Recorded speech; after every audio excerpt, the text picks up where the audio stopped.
नियम, व्रत, सम्यक दर्शन, ज्ञान, चारित्र, समिति, गुप्ति, धर्म, अनुप्रेक्षा, परिशह, जय, सब पर्यायवाची शब्द हैं। नियम शब्द को आप यदि डिक्शनरी में ढूंढें तो आपको सीधा सीधा अमरकोश से व्रतम ऐसा अर्थ मिल जाएगा। नियम का मतलब व्रत होता है। जो हम अपने जीवन में एक संयम की भावना को पिरोते हैं उसी का नाम नियम है। अब देखिए, मनुष्य को मनुष्य कब कहा जाता है? जब वो मनु की संतान बनता है। मनु की संतान का मतलब क्या होता है? जो मनुस्मृति को पढ़ता है, नहीं, वो जो संविधान को पालता है। तिर्यंचों में संविधान नाम की चीज नहीं होती, मनुष्यों में होती है। मनुष्यों में संविधान दो तरीके का होता है। राजा का संविधान जो आज से बहुत पहले चला करता था, और दूसरा संविधान होता है जो अभी हमारा समय चल रहा है, जिसको डेमोक्रेसी कहते हैं। मतलब हमने कुछ लोगों को उसकी जिम्मेदारी दी है और उनके आधार पर उसका नियम चलता है। अब जो उन रूल्स के अंदर रहे वो नियम, और जो उन रूल्स के बाहर जाए उसका नाम अनियम। सीधा सीधा अर्थ हो गया, नियम शब्द का मतलब होता है अपने आप को संयमित रखना। Human is man is a rational animal. Rational animal, हम क्या हैं? हम जानवर हैं।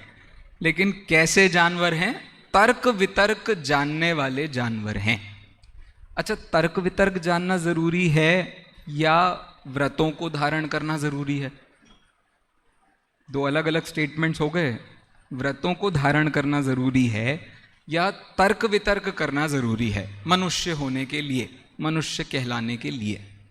तो आचार्य ने कहा, देखो ज्यादा मैं परेशान नहीं होता। क्या उपाय है? सम्यक दर्शन ज्ञान चारित्राणि मोक्ष मार्गः तदेव नियमः। आपने जितना तर्क वितर्क किया है वो सब सम्यक दर्शन, सम्यक ज्ञान के लिए कार्यकारी है। और जो आपने व्रतों को अंगीकार किया है वो चारित्र के लिए कार्यकारी है। तुमने यदि व्रत पाले हैं और तुम्हारे जीवन में कोई वैचारिक नियम नहीं है, सम्यक दर्शन ज्ञान नहीं है, तो किसी काम के नहीं है। ऐसा यहां सीधे सीधे अर्थ में कह रहे हैं।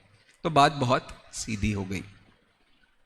अब आज जिस मुद्दे को मैं लेकर के आपके सामने आया हूं, उस मुद्दे का नाम है सच्चा तपस्वी कौन। इमेजिन कीजिए,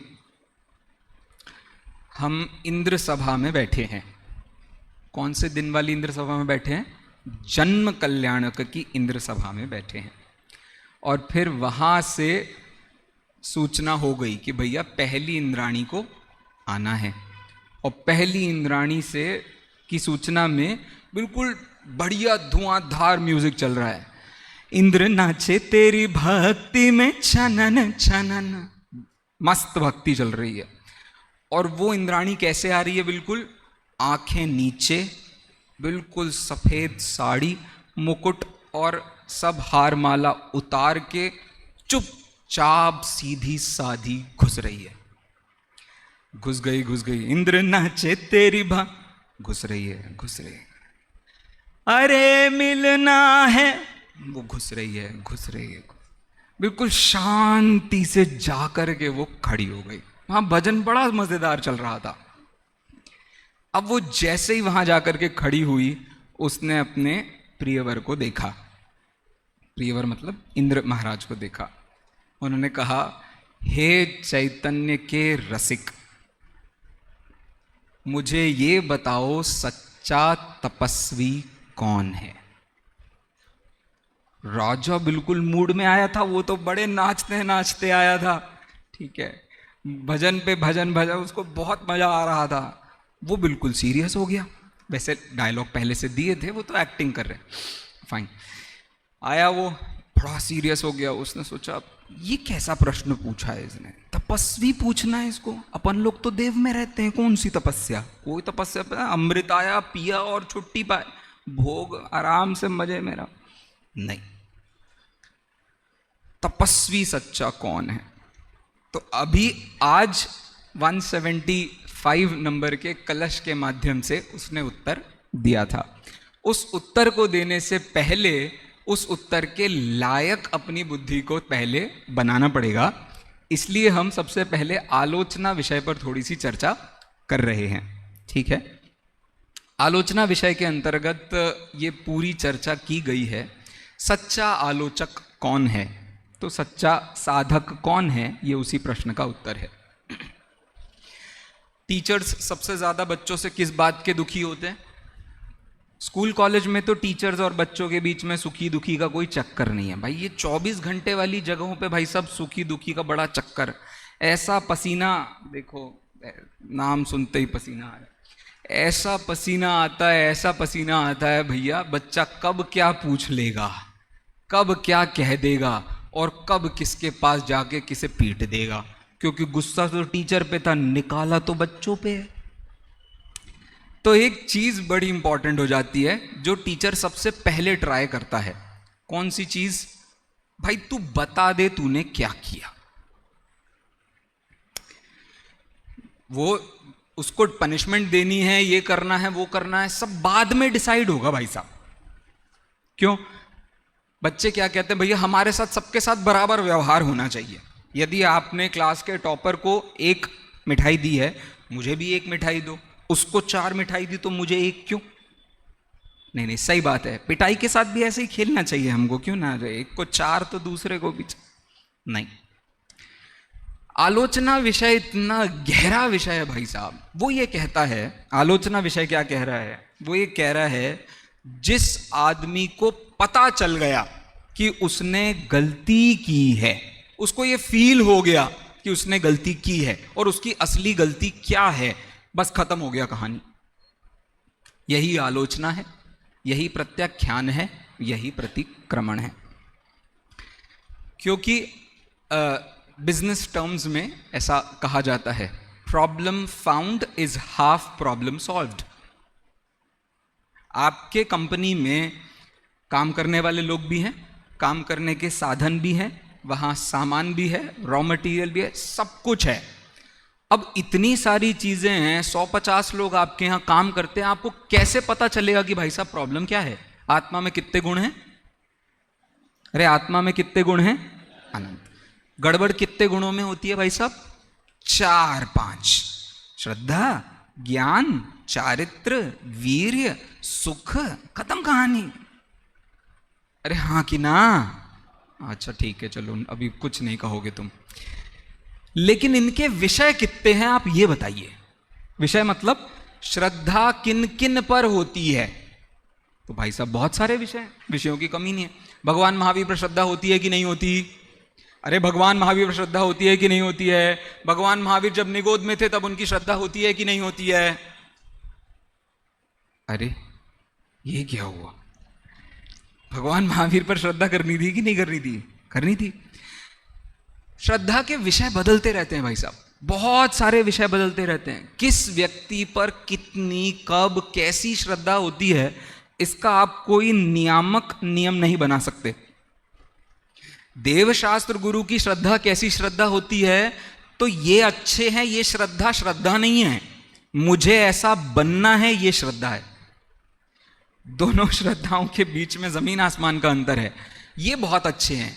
जैसे हम क्लास में अपने 40-50% आते हों और किसी ने पूछा भैया आपकी क्लास में समझदार बच्चे कौन हैं, आपके मुंह से निकलता ही नहीं है 60% वाले का नाम। आपके मुंह से क्या निकलने वाला भाई साहब? 80, 90 और 95% वाले का नाम निकलता है। क्यों हो रहा है? हम समझते ही नहीं हम समझदार हैं। धरती पे हमसे ज्यादा तो मूर्ख कोई नहीं होगा। और जिस दिन आप खुद 95% वाले हैं और आपसे पूछा जा रहा है कौन है, भाई साहब देखना पड़ेगा कौन है। सज्जनता के तो हम अति होते हैं, बहुत ही ज्यादा सज्जन होते हैं। यहां मैटर क्या चल रहा है, इस पूरे मैटर से मैं एक ही चीज समझा रहा हूं आपको। कौन सी चीज समझानी है भाई साहब? आलोचना कैसे पकड़ी जाए, सामने वाले व्यक्ति को अपनी गलती समझ में आ गई है, ये कैसे पता किया जाए। तो आत्मा में बहुत सारे गुण हैं, उनके बहुत सारे विषय होते हैं, हर चीज पर उसकी श्रद्धा एक लेवल पर होती है। सिद्ध भगवान पर श्रद्धा कैसी होती है भाई साहब? 100%। 100% मतलब भाई ये सुखी है, मुझे सुखी होना है। उससे नीचे श्रद्धा, उसके नीचे की श्रद्धा, उसके नीचे। अब चतुर्थ गुणस्थान वर्ती पर श्रद्धा कैसी होनी चाहिए? अरे चतुर्थ गुणस्थान वर्ती पर श्रद्धा कैसी होनी चाहिए भाई साहब? सम्यक दर्शन से 100% श्रद्धा होनी चाहिए। लेकिन अविरति से तो झगड़ा कहां खड़ा हो जाता है? झगड़ा वहां खड़ा हो जाता है जब हम लोगों के व्यवहार का निर्णय करने बैठते हैं। हम इनसे तो बेहतर हैं। जीवन में सबसे बड़ा रोग क्या है? तो दो रोग हैं, पहला क्या कहेंगे लोग और दूसरा क्या करेंगे लोग। दो रोग सबसे बड़े हैं। पहला क्या है भाई साहब? क्या कहें? लोगों का विचार करना बहुत जरूरी होता है। लोगों का विचार करना क्यों भाई साहब बहुत जरूरी होता है? उसी के आधार पर डिसाइड होगा कि इसलिए मुझे जरा जो अपना वो आदर्श पुरस्कार है ना, आदर्श पुरस्कार, उसके साथ थोड़ी सी इतनी प्रॉब्लम है। आदर्श किसी ना किसी को देना है, लेकिन वो किसी ना किसी का लेवल कौन सा है? प्रॉब्लम समझ रहे हैं आप? वो एक हम सब बैठते हैं, बड़ा निर्णय करने में तकलीफ होती है, तो मैं तो लिख देता हूं भाई साहब आपको जो ठीक लगे वही मेरा आंसर है, इसका और कोई उपाय नहीं है। जितना आप सोचोगे उतना हम सोच रहे हैं। इसमें प्रॉब्लम कहां खड़ी होती है? हम जब आदर्श देने जाते हैं तो हम आदर्श कहते किसे हैं? जो सच में सबके लिए आदर्श हो या जिसको हम आदर्श बनाना चाहते हैं। दो बातों का अंतर आप समझ रहे हैं? जो सच में आदर्श हो तो ऑटोमेटिकली सबको उस आदर्श का आनंद होगा। वो अभी कुछ दिनों पहले हम स्वानुभव जी की तारीफ कर रहे थे। स्वानुभव जी का कार्य, जिस दिन आपका वो नवांकुर का कार्यक्रम था, वो जिस समय आदर्श बना था आखिरी बार, मतलब फाइनल ईयर में, तब का प्रसंग यदि आपको याद, अब आपको कैसे याद होगा? आप में से शायद किसी ने देखा कि नहीं देखा, इन लोगों ने देखा है फाइनली। पूरी क्लास उस व्यक्ति को कंधे पे बिठा करके मंच पर लाई थी। इसको कहते हैं आदर्श। इसको सच में कहते हैं आदर्श। इसके लिए आपको आदर्श पुरस्कार की आवश्यकता नहीं है। वो लड़के को सच में सर पर बिठा करके रखती थी पूरी क्लास, पूरी क्लास। और वो ऐसा लड़का नहीं था कि जो मस्ती करने में बिल्कुल खड़ा हो जाता होगा, चलो आओ आओ अपन घूम के आते हैं एल्बर्ट हॉल, चलो आओ ना। आपको हर काम करने की जरूरत नहीं अपने मित्रों के साथ, उन्हें मित्र मानकर शांति से रहने की आवश्यकता है। यह संभाव समझाने की कोशिश आचार्य देव कर रहे हैं। तो उस लेवल तक जाने की कोशिश कीजिए जिस दिन आपको आदर्श की तरह देखा जाए, ना कि आप आदर्श बनने की कोशिश करें। क्योंकि आप जब जब जो जो बनने की कोशिश करते हैं, इसी का नाम शुभ भाव है, इसी का नाम पाप है। अभी आदरणीय भाई साहब के प्रवचन चल रहे हैं ना पुण्य पाप पर। आप यदि भगवान बनने की कोशिश भी कर रहे हैं, आप कोशिश में क्या करेंगे? साधु बनेंगे। कोशिश में आप सम्यक दर्शन, ज्ञान, चारित्र और विचार करेंगे। आप ये सारी मेहनत करेंगे। अरे मेहनत खत्म करने का नाम सम्यक दर्शन था। यहां हम मेहनत से पाने का नाम सम्यक दर्शन समझ रहे हैं। प्रॉब्लम सबको समझ में आ रही है? तो आलोचना का लेवल कहां है? आलोचना का लेवल यहां नहीं है कि आपको छोटी छोटी चीजों का हिसाब लगाना पड़े। हाँ तुम कहां गए थे? अच्छा फिर कहां गए थे? फिर क्या किया तुमने? अच्छा फिर भाई साहब क्या चल रहा है ये? बंदे की आंख में आंसू दिख गया, अब आपको कुछ नहीं पूछना है। मैं बताता हूं आपको, मैं खुद दिखाता हूं। आचार्य देव ने इसको बड़ी ही सुंदरता से यहां प्रस्तुत किया है। एक जगह दिखाता हूं मैं आपको, देखिए। हाँ भैया पुस्तक खोली, ग्रंथि खोला, पेज नंबर 271 पे कलश नंबर 155 के जस्ट बाद की एक पंक्ति है। इतनी खूबसूरत पंक्ति है, आपको मजा आ जाएगा सुन करके। देखिए, एवं अनेन पद्येन, ऊपर सबसे ऊपर मिल गया सबको?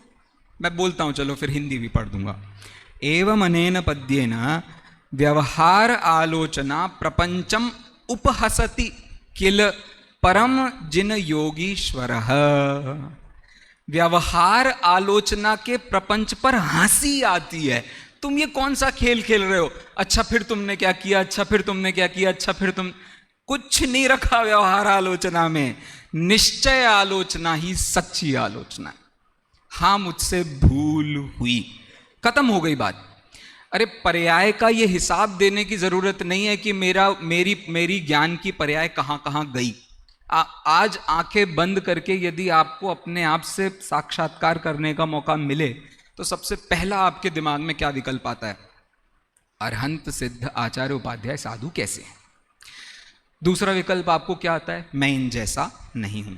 तीसरा विकल्प क्या आता है? मुझसे ज्यादा घटिया प्राणी धरती पे कोई नहीं है। चौथा विकल्प क्या होता है? मेरे जीवन में कितनी कितनी वासनाएं भरी पड़ी हैं। अरे अरहंत सिद्ध आचार्य उपाध्याय तो ठीक है भाई, लाइफ में भी तो कुछ बनना है, लाइफ में भी तो कुछ करके दिखाना है हमारा। अब बताओ यहां आत्म ध्यान कहां हुआ? क्या है? इसको कहते हैं व्यवहार आलोचना प्रपंच। बार बार बार बार बार बार बार बार हमारे दिमाग में हम उस चीज का रिवीजन करते हैं जिस चीज को हम पाने की आशा करते हैं। इसका नाम निदान नहीं है तो क्या है? हम बार बार बार बार दुखी होते हैं, दुखी होते हैं, दुखी होते हैं और बड़ा बुरा भारी काम होता है। हम अपनी मायाचारियों पर दुखी होते हैं। इसका नाम मायाचारी नहीं है तो क्या है? 3 शल्यों की बात कर रहा हूं। और बार बार बार बार बार बार हमें एक ही विकल्प सताता है, मैं कितना पराश्रित हूं। इसी का नाम तो मोह है। जगत में 3 चीजों के अलावा आपको चौथी चीज का विकल्प आता हो तो बता दीजिए। बार बार मुझे जैसे किसी टीचर ने डांट दिया, मम्मी पापा ने डांट दिया, अब बार बार आपके दिमाग में एक ही चीज आती है, मैं जब इंडिपेंडेंट होऊंगा ना तब बताऊंगा इनको। मैं जिस दिन स्वतंत्र हुआ, जिस दिन मेरे हाथ में पहली सैलरी आई, इन सबको भगाऊंगा मैं घर से बाहर। हम इंडिपेंडेंट। आप इतिहास न्यूज़पेपर खोल करके देखिए, लोग क्या क्या किस किस के साथ कैसा कैसा करते हैं। सारा हिसाब कहां जा रहा है? ये मोह। नहीं तो हम आंखें बंद करते तो हमको क्या विचार आता? मैं क्या बनना चाहता हूं। अब क्यों बनना चाहता हूं मैं? कुछ माया, किसी ना किसी लेवल पर मायाचारी बैठी होती है। दिखते अच्छे हैं, होते बुरे हैं, होते बुरे हैं, होते अच्छे हैं और दिखाते बुरा है। ज्ञानियों की एक प्रवृत्ति मानी जाती है, भाई अंतरंग से वो कितने ही अच्छे हों, बाहर से उनके मुंह से यही निकलता है। क्या निकलता है? हमसे ज्यादा बड़ा कोई पापी नहीं है। मोह नामनोनुभावा दर्वितम अनुभाव्य व्याप्ति कलमाशिताया। क्या निकलता है? सज्जन हो जाए ना व्यक्ति तो उसको पहले, मतलब जिसके ज्यादा फ्रेंड्स हैं ना, जिसके भी पूरी दुनिया में ज्यादा फ्रेंड्स हैं, उसमें एक क्वालिटी बहुत अच्छी होती है। वो क्वालिटी होती है अपनी कमियों को आसानी से लोगों के सामने रख देने की। मैं फ्रेंड्स की बात कर रहा हूं। जरूरी नहीं है 4 लोग साथ में हैं तो वो फ्रेंड्स हों, कहीं एक गुंडा भी हो सकता है भाई उसमें। पॉइंट आपको समझ में आ रहा है? फ्रेंड्स यदि किसी व्यक्ति के ज्यादा हैं, इसका मतलब समझिए वो बहुत ही सज्जन हृदय का व्यक्ति है। आप उससे उसकी कमियों पर हंस दोगे ना, उसको ठीक है, वो उसको बुरा नहीं मानता। एक बार आप किसी की कमी पर कुछ कह दो, भाई साहब तिल मिला जाए आदमी। इसको कोई फ्रेंड्स नहीं मिलने वाले, मेरे नहीं थे। पॉइंट आपको समझ में आ गया? ये प्रकृति इतनी कॉमन है, इतनी कॉमन है, हम अपनी बुराई नहीं बर्दाश्त कर सकते। कोई हमसे, हम इतने अच्छे रहते हैं, इतने अच्छे रहते हैं, कोई हमसे बुराई कहेगा क्यों? क्यों? क्योंकि हम दिखते अच्छे हैं, हम होते अच्छे नहीं हैं। ये 2 लेवल, किस लेवल की बात कर रहा हूं मैं? किस मायाचारी के लेवल पे बात चल रही थी। शल्य में सेकंड लेवल क्या उन्होंने? मायाचारी का। और फिर उसमें एक और लेवल कौन सा पाया जाता है? तो निदान। इसका नाम है बैर। धरती पे एक निदान किसी एक व्यक्ति ने किया था। उस निदान के चक्कर में वो धरती का सबसे महान आदमी बना, और उस काल में उसी निदान के चलते उसने एक भूल करी और उसकी पूरी जिंदगी खत्म हो गई। बता सकते हैं मैं किसकी बात कर रहा हूं? राजा मधु को देखकर जिसने निदान किया था। बोलो कोई बता सकता है मेरे को कौन है वो? रावण, दशानन। क्या हुआ था? एक रात को रावण, ये लोग पहले बहुत बड़े बड़े महलों में रहते थे, सब बहुत सारी बातें थी, और एक दिन फिर उसकी सब छिन गया। इनके दादा परदादाओं को वहाँ से लंका से निकाल दिया और वो यहाँ बैठे हैं और रो रहे हैं। रो रहे हैं मतलब एक बड़ी दुखी सी जिंदगी जी रहे हैं। वो बाहुबली में नहीं, वो राजा से निकल गया था, फिर ऐसे एक छोटे से गांव में रह रहे हैं, सब बातें हैं। उसकी मम्मी उसको रात में बढ़िया वो मम्मी की गोदी में लेटे हैं और उनको कहानी सुना रहे हैं। क्या कहानी सुना रहे हैं वो? ये कहानी सुना रहे, ये जो ऊपर से जा रहा है, मम्मी ये कौन से तारे हैं जो ऊपर से जा रहे हैं? ऐसी कुछ कॉन्वर्सेशन लिखी है वहाँ। ऊपर से कौन से तारे जा रहे हैं? अरे कोई तारे नहीं है, ये आदमी है, इंसान है। कौन इंसान है? अरे भाई ये राजा मधु हैं। राजा मधु कौन है ये? अरे इसने तुम्हारे दादा परदादा को खदेड़ के बाहर निकाला था। क्या? खदेड़ के? क्या क्या क्या बोलो, क्या बोलो फिर से? खदेड़ के? मम्मी मैं तुम्हारा सिंदूर बचाऊंगा, मैं तुम्हें न्याय दिलाऊंगा, मैं तुम्हें। फिर क्या बना वो व्यक्ति? वो बना अर्धचक्री। अर्धचक्री का मतलब समझते हैं? मतलब क्या समझते हैं? वहां तो 3 खंड ऊपर ऊपर के जिसने जीत लिए उसके आधार पर नीचे के 3 खंड जीते हैं, उसको अर्धचक्री कहते हैं। 6 के 6 जीतता है, नीचे के 3 खंड समझ गए आप? अपन लोग नीचे के ही खंडों में रहते हैं। अरे एक कोई भी क्षेत्र पकड़िए, उस क्षेत्र के 6 खंड होते हैं। 6 खंड कैसे किए जाते हैं? तो पहले विजयार्ध देखा, ऊपर के फिर 3 कर दिए नदियों के हिसाब से, और फिर नीचे के 3 कर लिए। अपन नीचे वाले में रहते हैं, नीचे के सेंटर वाले में रहते हैं, लेफ्ट और राइट, ऐसा तीनों को उसने जीत लिया तो बन गया अर्धचक्री। अर्धचक्री के वैभव के संबंध में बहुत उल्लेख नहीं है, चक्रवर्ती के वैभव के संबंध में बहुत उल्लेख हैं, लेकिन ऐसे सामान्य उल्लेख तो हैं ही भाई। बहुत सारे मुकुटबद्ध राजा होते हैं, बहुत लोग होते हैं, ये होते हैं, वो होते हैं। बड़ा अर्धचक्रवर्ती व्यक्ति था वो। फिर क्या हुआ? फिर एक दिन उसने एक बड़ी भारी गलती की। अच्छा, राजा वो ठीक बना था, अच्छे से रह रहा था, सब बातें ठीक थी, लेकिन राजा मधु के साथ युद्ध हुआ। राजा मधु के साथ युद्ध हुआ तो पता है क्या हालत हुई? राजा मधु की बिल्कुल वैसी हालत हुई थी जैसी बाहुबली की हुई थी। क्या हालत हुई थी?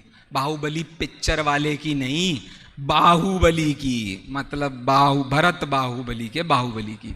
क्या हालत हुई थी? युद्ध जीते थे कि हारे थे? अरे बीच में छोड़ के जा रहे, काय के हारे काय के जीते? भाई साहब उनने कह दिया तीनों युद्ध हो गए, लेकिन डिक्लेरेशन तो नहीं हुआ। हो सकता है 1-2 और टाइप के युद्ध करने होंगे, उनको कह नहीं सकते। लेकिन वहां उन्होंने कहा भैया अब मेरे को इसमें रुचि नहीं है, मैं तो जा रहा हूं। तो उन्होंने कहा नहीं नहीं, अरे मत जाओ, देखो मैं तुमको दे देता हूं जीत, ले तुम चक्र ले लो, तुम खुश रहो। चक्र ने चक्कर काटे और बेचारा चक्कर काम ही क्या है, चक्र का चक्कर काटने के अलावा उसने चक्कर काटा और वापस आ गया।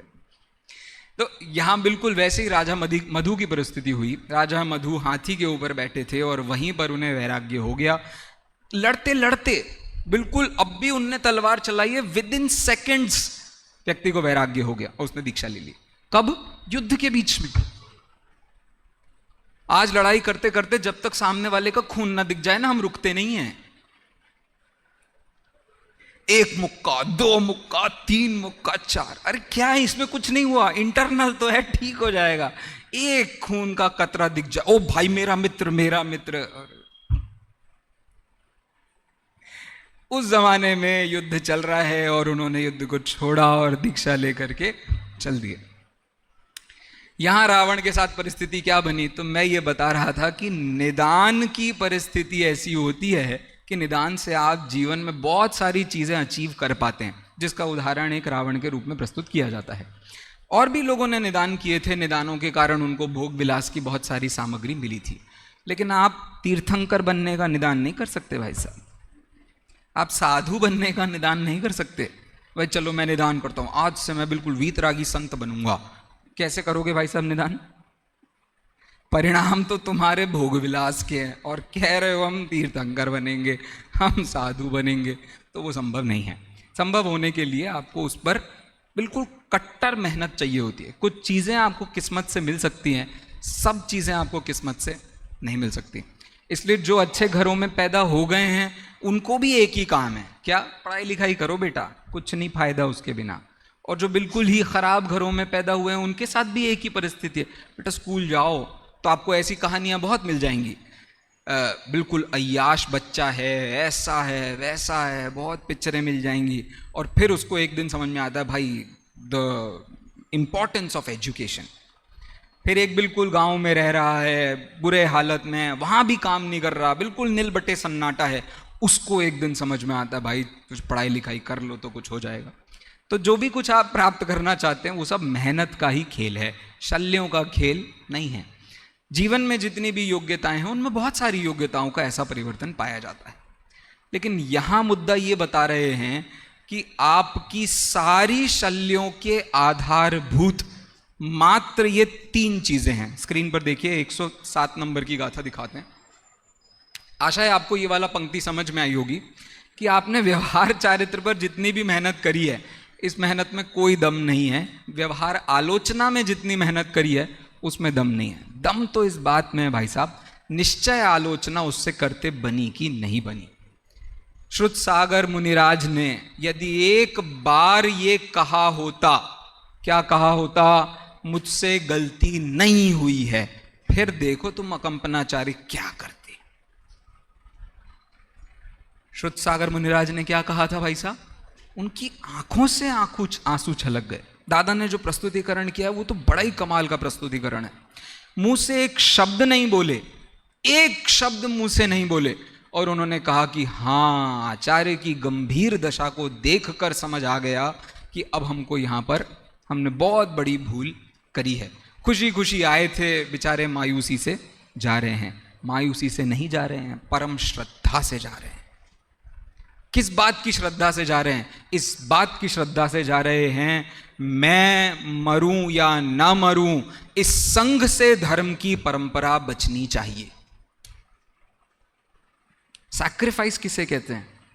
क्या होता है सैक्रिफाइस? कभी आपने डेफिनेशन बनाने की कोशिश की सैक्रिफाइस की? किसको बोलते हैं सैक्रिफाइस? सैक्रिफाइस नाम की कोई चीज नहीं होती भाई। सैक्रिफाइस को हिंदी में क्या कहते हैं? संघर्ष।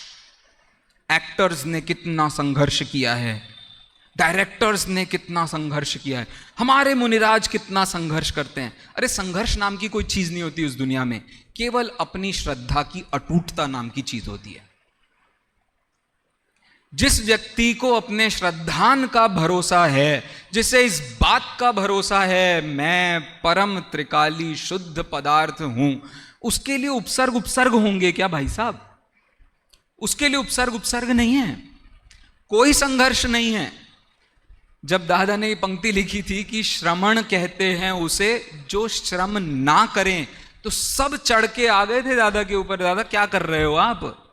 आपने तो श्रमण का अर्थ ही बदल दिया। अरे हां, क्योंकि तुम्हें दिख रहा है बाहरी संघर्ष, उन्हें दिख रहा है शुद्धात्मा। संघर्ष की परिभाषा समझिए, केवल अपने विश्वासों की अटूटता का नाम ही संघर्ष है, इसके अलावा कोई संघर्ष नहीं है। हमारी माताएं बहनें घर में इतना काम करती हैं, संघर्ष करती हैं? नहीं, वो केवल एक अटूट विश्वास से जी रही हैं। किस विश्वास से जी रही हैं? बच्चे का भला होगा। हमारे पिता इतनी मेहनत करते हैं, दुनिया भर में जा जाके इतने सारे काम करते हैं, पता नहीं जैसे तैसे कितने कितने लोगों की गालियां सुननी पड़ती होंगी, नौकरी करते हैं, बिजनेस करते हैं, किस लिए? एक ही विश्वास है। क्या विश्वास है भाई साहब? इसका भला होगा। संघर्ष कुछ नहीं होता भाई साहब, संघर्ष नाम की कोई चीज नहीं होती इस दुनिया में। जो व्यक्ति समझ रहा है कि वो संघर्ष कर रहा है, उससे ज्यादा नासमझ कोई नहीं है। क्यों? क्योंकि आप संघर्ष कभी करते ही नहीं है। आधे डिप्रेशन में हम इसलिए होते हैं क्योंकि हमारे पास विश्वास नाम की चीज नहीं है, किसी पर विश्वास नाम की चीज नहीं है। आज जमाना सच में इतनी खराब हालत में है। फिलॉसफी की दृष्टि से देखिए, आज हमारे यहाँ जो रोग सबसे अधिक मात्रा में हैं वो हॉस्पिटलों में निपटने वाले नहीं हैं, क्योंकि वो रोग मानसिक रोग है। आपको गली गली नजर अब अरे हर दूसरे तीसरे बिस्तर पर मिल जाएगा आपको भाई साहब। कौन सा रोग है ये? मानसिक रोग है, वैचारिक रोग है। कौन सा रोग है भाई साहब? या तो हम कंपटीशन से दुखी हैं, या हम परस्पर के लोगों से दुखी हैं, अध्ययन से दुखी हैं, गालियों से दुखी हैं, हम किसी ना किसी चीज से बड़े भारी दुखी हैं, और फिर भी हम संसार की असारता नहीं समझते। तो तपस्वी सच्चा कौन, ये यहां पर वो आचार्य देव बताने वाले हैं। उससे पूर्व गाथा देखिए, नो कम कम रहियम। नो कर्म कौन कौन से हैं हमारे? अरे नो कर्म कौन कौन से हैं? ये मेरी आंखों के लिए आप सब क्या हैं? नो कर्म हैं। मेरे को जो बोलना है उसके लिए नो कर्म क्या है? ये माइक आदि सब नो कर्म है। कर्म के उदय में जो सहयोगी होते हैं उनको नो कर्म संज्ञा दी जाती है। कर्म किसे कहते हैं? कर्म कहते हैं भाई साहब जो अंतरंग में आपके द्रव्य कर्म पाए जाते हैं उन सबको द्रव्य कर्म आदि कहते हैं। तो चार शरीरों में से, पांच शरीरों में से जो पहले चार शरीर हैं, कौन कौन से चार शरीर हैं? औदारिक, वैक्रियक, आहारक, तेजस। इन चारों शरीरों को क्या कहा गया है? गोमट सार में आप देखना गाथा नंबर 350 के आसपास, इन सबको नो कर्म कहा गया है। नो कर्म कहा गया मतलब ये शरीर और इन शरीर के मेंटेनेंस के लिए आप जो भी मेहनत कर रहे हैं उस सबको नो कर्म कहा जाता है। कर्म किसे कहते हैं? तो अगला देखिए, कर्म हमारे 148 कर्म हैं। 148 कर्मों का सारा हिसाब किताब उसको हम कर्म संज्ञा देते हैं। कहां बनते हैं ये? कार्मण शरीर में बनते हैं। कार्मण शरीर इस शरीर का प्रतिवर्धक है। अगला क्या है भाई? विहाव गुण पज्जयहि। मति ज्ञान अच्छी चीज है कि बुरी चीज है? अरे मति ज्ञान अच्छी चीज है कि बुरी चीज है? परफेक्ट चीज है क्या? बस इसीलिए उसको क्या कहते हैं? विभाव कहते हैं। श्रुत ज्ञान परफेक्ट है क्या? अवधि ज्ञान परफेक्ट है क्या? मनः पर्यय ज्ञान। अरे तुम लोग तो ये बिल्कुल चुटकियों में समझदार हो गए। तो इन सबको क्या कहते हैं? विभाव कहते हैं। अच्छा, सम्यक दर्शन परफेक्ट है क्या? नहीं। तो ये भाई साहब तैयार हो गए लड़के, अब तो आज ही इनका करवा दो आप विदाई समारोह। बहुत बढ़िया। सम्यक दर्शन, ज्ञान, चारित्र ये परफेक्ट चीज नहीं है, लेकिन ये परफेक्ट चीज भी है। कब होंगे? जब आप क्षायिक सम्यक दर्शन को देखेंगे, क्षायिक सम्यक ज्ञान को देखेंगे। क्षायिक सम्यक ज्ञान का नाम क्या है? क्षायिक सम्यक दर्शन का नाम क्या है? अनंत दर्शन, अनंत ज्ञान, अनंत सुख, अनंत वीर। इनमें से क्षायिक सम्यक दर्शन क्या है? हाँ शाबाश, किसी ने कहा अनंत सुख, वो क्षायिक सम्यक दर्शन का रूप है। दूसरा क्षायिक सम्यक ज्ञान क्या है? केवल ज्ञान, शाबाश। और क्षायिक सम्यक चारित्र क्या है? वो भी अनंत सुख। सुख के संबंध में मोहनीय लिया है तो दोनों ही उसमें गर्भित हो जाते हैं। आशय इतना सा है कि यदि आपको अपनी लाइफ में आलोचना चाहिए तो परम आलोचना का रूप इस दृष्टि से विचार करना अत्यंत आवश्यक है। अब एक श्लोक था जिस श्लोक को बताना है मुझे।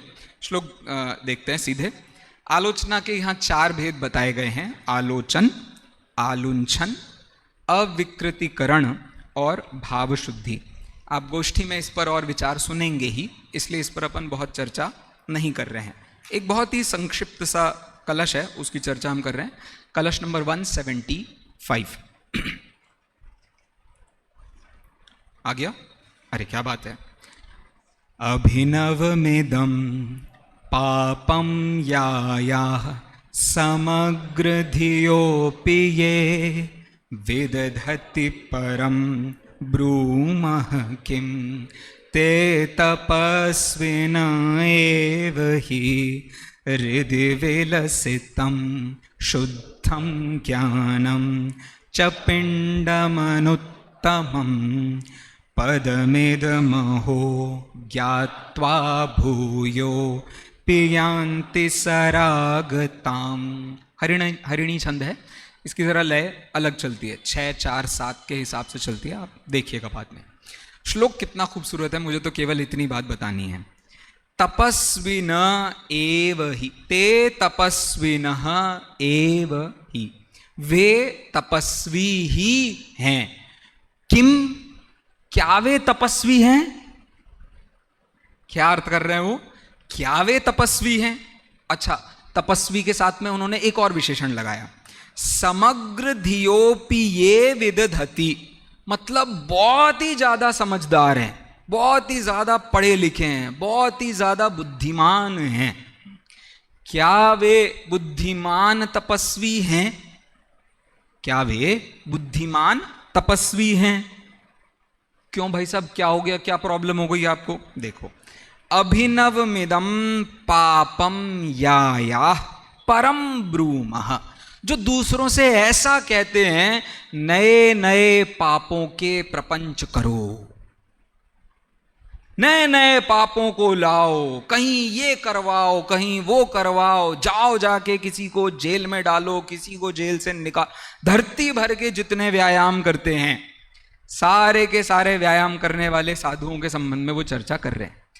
क्या वो सच्चा तपस्वी है, क्या वो सच्चा तपस्वी समझदार व्यक्ति है जो लोगों को नए नए पापों में, नए नए पापों को करने की प्रेरणा देता है। यायाह, ये जो शब्द है ये आपका या धातु के साथ बना है और मध्यम पद के लिए प्रयोग किया जाता है। मतलब त्वम यायाह, तुम्हें करना चाहिए। क्या करना चाहिए? पापम, कैसे? नवमिदम, नए नए पाप तुमको जीवन में करना चाहिए। ऐसा जो ब्रूम, ऐसा जो कहते हैं, वो क्या है? वो तपस्वी कहलाए जा सकते हैं क्या? अरे तुमने सारे पाप छोड़ करके तपस्वी पद धारण किया है और तुम लोगों को ये प्रेरणा दे रहे हो कि हमें क्या करने चाहिए? पाप करने चाहिए। कमाल नहीं हो गया भाई साहब? हृदि विलसितम शुद्धम ज्ञानम च पिंडम, हृदय में हमें ज्ञानी होने का, तपस्वी होने का अर्थ है हृदय में हमें शुद्ध ज्ञान का पिंड ये दिखाई देना चाहिए। अनुत्तमम पदम इहमहो, और तुमने ये जो काम किया है तपस्वी होकर के, इससे ज्यादा कोई बुरा काम धरती पर नहीं होगा। भूयोपि यान्ति सरागता, जो राग में ही लवलीन रहते हैं, इसका मतलब ये है कि ये ऐसे लोग हैं जो तपस्वी इसलिए हुए थे क्योंकि इनके पास जिंदगी में कोई दूसरा काम नहीं बचा था। हमारे राग पूरे नहीं हो तो उपाय क्या है? साधु बन जाओ। मेरे शब्द नहीं हैं, किसके शब्द हैं ये? पद्म प्रभ मलधारी देव के शब्द हैं। मलधारी ये जो विशेषण है वो श्वेतांबर दिगंबर सभी आचार्यों के लिए प्रयोग किया जाता था। मलधारी, मलधारी मतलब जिनके शरीर पर नहाने धोने का काम नहीं होता, उनको मलधारी कहते हैं। तो उस दृष्टि से ये जो श्लोक है वो बड़ा ही मार्मिक श्लोक है। वो इस बात को समझा रहा है। एक मुझे नॉवेल याद आता है, नॉवेल है the guide, written by Narayanan, क्या नाम है, आर के नारायण का नॉवेल है। उस पर एक पिक्चर भी बनी है, देवानंद की एक पिक्चर थी, वो बिल्कुल इसी तर्ज पर बनी थी। उस आदमी ने कोई कांड किया, वहां से उसे निकाल दिया गया, वो दूसरी जगह साधु बन गया भाई साहब। अब साधु बनने के बाद उसने सारे लोगों को अपने अंडर में पटा लिया। अब पटाने के बाद किसी एक आदमी ने आकर के अंत में कहा कि देखो ये जो हमारी महामारी आ रही है ना, उसका उपाय है एक साधु का वध कर दो। यदि आपने एक साधु का वध कर दिया तो आपकी ये महामारी चली जाएगी। तो उनने क्या किया, उनने उस व्यक्ति को बिठा दिया। अब भाई साहब आपका वध होगा। क्यों होगा? क्योंकि साधु का वध करना लिखा है हमारे वेदों में, साधु का वध करोगे तो ही तुम्हें मुक्ति मिलेगी। तो उनने क्या पकड़ा तो निपट गया। तो पूरा का पूरा वो नॉवेल उसके इर्द गिर्द प्रस्तुतिकरण कर रहा है। ये श्लोक भी इसी बात को समझाने की कोशिश कर रहा है। एक साधु कभी भी पाप क्रियाओं का, पाप मतलब पुण्य पाप सभी लगाइएगा, किसी भी प्रकार की क्रिया का समर्थक नहीं हो सकता। वो किसी भी प्रकार के प्रपंच का समर्थक नहीं हो सकता। स्वयं राग से युक्त हो सकता है कि नहीं हो सकता है? हो सकता है। बिना उसके तो फिर ग्रंथ कैसे लिखेगा वो? स्वयं रागी होने की बात को मनाही नहीं की जा रही, दूसरों को राग के आग में धकेलने से मनाही की जा रही है। वो साधु के संबंध में अत्यंत आवश्यक है। ऐसा यहां इस श्लोक के माध्यम से आचार्य देव प्रस्तुत कर रहे हैं। पापों का उपदेश किसी भी प्रकार से उपयोगी नहीं है। क्यों नहीं है?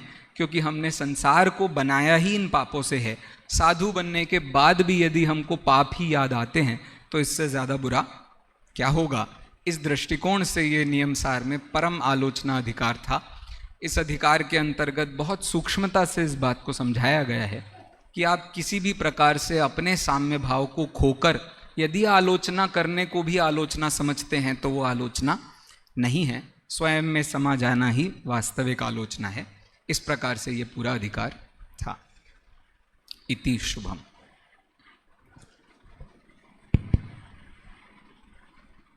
अभी हम सभी ने दोपहरकालीन व्याख्यान में